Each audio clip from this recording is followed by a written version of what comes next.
আজ 6 ডিসেম্বর 2025 মুর্শিদাবাদের বেলডাঙ্গার মরাদিঘি মোড়ের কাছে বাবরি মসজিদের আদলে প্রস্তাবিত মসজিদের ভিত্তিপ্রস্তর স্থাপন শিলান্যাস অনুষ্ঠান হচ্ছে।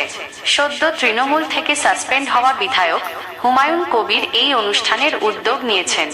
তার আজকের বক্তব্য ও সংশ্লিষ্ট ঘটনাবলীর মূল বিষয়বস্তুগুলি হল: অনুষ্ঠান বেলডাঙ্গার 12 নম্বর জাতীয় সড়কের অদূরে মরাদিঘি মোড়ের কাছে প্রায় 25 বিঘা জমিতে ভিত্তিপ্রস্তর স্থাপন করা হচ্ছে।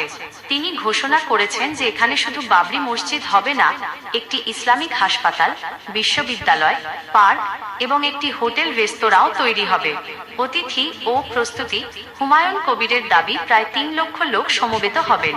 সৌদি আরব সহ দেশের বাইরে থেকে ইসলাম ধর্মগুরুরা এই অনুষ্ঠানে আসছেন। 40,000 অতিথির জন্য শাহী বিরিয়ানি এবং 20,000 স্থানীয় মানুষের জন্য বিরিয়ানির ব্যবস্থা করা হয়েছে। বিতর্ক ও সাসপেনশন: বাবরি মসজিদের আদলে মসজিদ বানানোর মন্তব্যের জেরে তৃণমূল কংগ্রেস তাকে দল থেকে সাময়িক বহিষ্কার করেছে। পাল্টা পদক্ষেপ: সাসপেনশনের খবর পাওয়ার পর হুমায়ুন কবির ঘোষণা করেছেন যে তিনি 22 ডিসেম্বর আনুষ্ঠানিকভাবে নিজের নতুন রাজনৈতিক দল গঠন করবেন।